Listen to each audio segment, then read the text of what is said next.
Hey, what's up everybody? It's Rob from Instinct Bassin. Thanks so much for tuning into another video. Hey, if you have watched any of this channel, you know I'm a big fan of Garmin electronics. But there's a couple things on the Echomap units that I wish they would fix. And that's what I'm going to go over today, as I'm going to go over 3 things that I think could be improved on the next model. And if I had my wish list, that they would address. So stay tuned, and I think you're going to get some useful content out of it. Make sure to hit that like and that subscribe down below.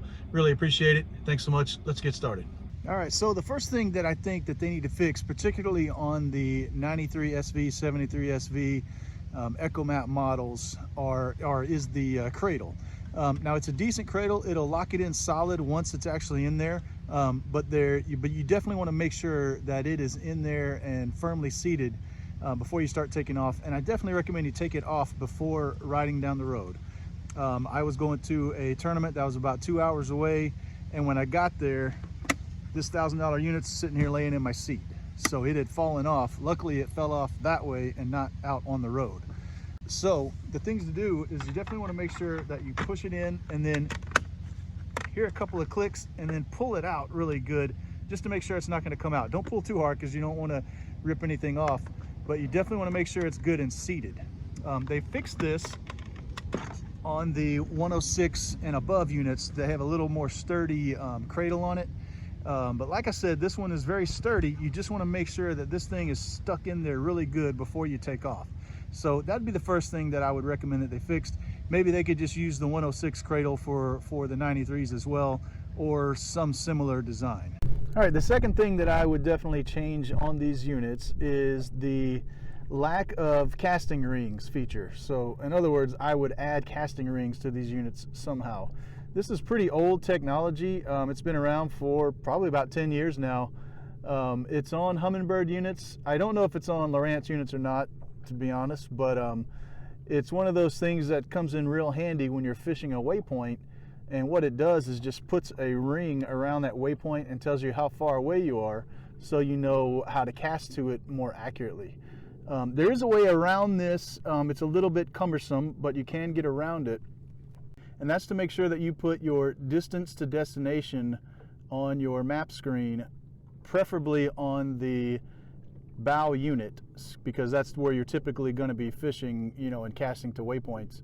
But in order to do that, one, you're going to want to make sure that these 4 things are actually on, and then you want to change them by just pressing one of them like this, and then changing that to, like I said, distance to waypoint.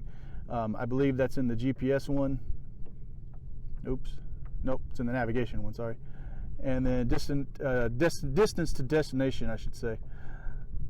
So what that's going to do is, now when I create a waypoint, let's just say you wanted to fish here. I'm going to create a waypoint there. And now I'm going to hit navigate to that waypoint. And now, as you can see, it's got me a distance to destination. Now obviously 640 feet is further than I can cast. But when you get to within about 40 to 50 feet of that destination, you can tell it points toward it. And that's how you can kind of get around those casting rings. Now this won't be exactly accurate unless you have a heading indicator on here, which is an optional feature that you have to buy. But it at least gets you around it a little bit, and the distance to it will at least be accurate. And you should be able to tell kind of, you know, once you get on the bow, where you are in relation to that waypoint, and then this will tell you the distance to it. So that is just one thing that I would change, is to put casting rings on these, so you didn't have to go through that kind of roundabout way to fix that. And then the third thing that I would change on these is the way that you record the sonar. So it's easy enough to actually record the sonar just by going in here to menu and hitting record sonar.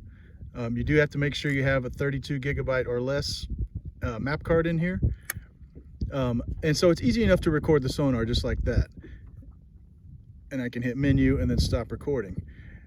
The problem though is that while this goes to that memory card, and that's all well and good, there's no real good way to go back and review that footage.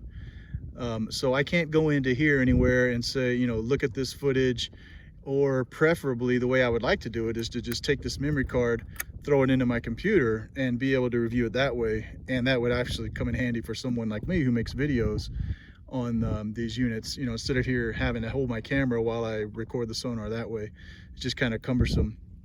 There is a way around it, and the only way I've seen, and if you know a better way, please leave it in the comments down below, but it's to take this memory card, put it in your computer, like I said, go to Garmin home port, I believe it's called. That will allow you to pull up the recording, but it'll still be in a different format. You know, it won't be in like a movie format or anything like that you can go back and view on your computer screen without going into home port, I should say. But what you can do is get screen recording software that, you know, you can get for free. The one I use, I think, is called FreeCam, and it'll pretty much record. I haven't really found any big limitations for it yet. I'm sure there are some if I wanted to do some more advanced stuff, but you can record the screen that way and then make that into a movie and go back and review it later. I haven't done that on any videos, but I probably will in the future. So that is the third thing that I would change, is this, you know, have a less cumbersome way to go back and review sonar recordings. And that's it, guys. Those are the three things that I would change on these units. Again, there's just not much not to like about them, but you know, no unit's perfect, and those are the three things that I would change. Do me a favor, if there's something that you think you ought to be changed, be sure to leave a comment down below. And let everybody else know what you think. Who knows, maybe Garmin will pop in there and make you know, take our recommendations to heart. And be sure to check these units out. They typically go on sale at Bass Pro for Father's Day and for Christmas, so be sure to wait if you can and get them during that time, because they're usually a few $100s off. All right, thanks so much for watching another video, and I truly appreciate it. Again, this is Rob from Instinct Bassin. Trust your gut, and I'll see you on the water.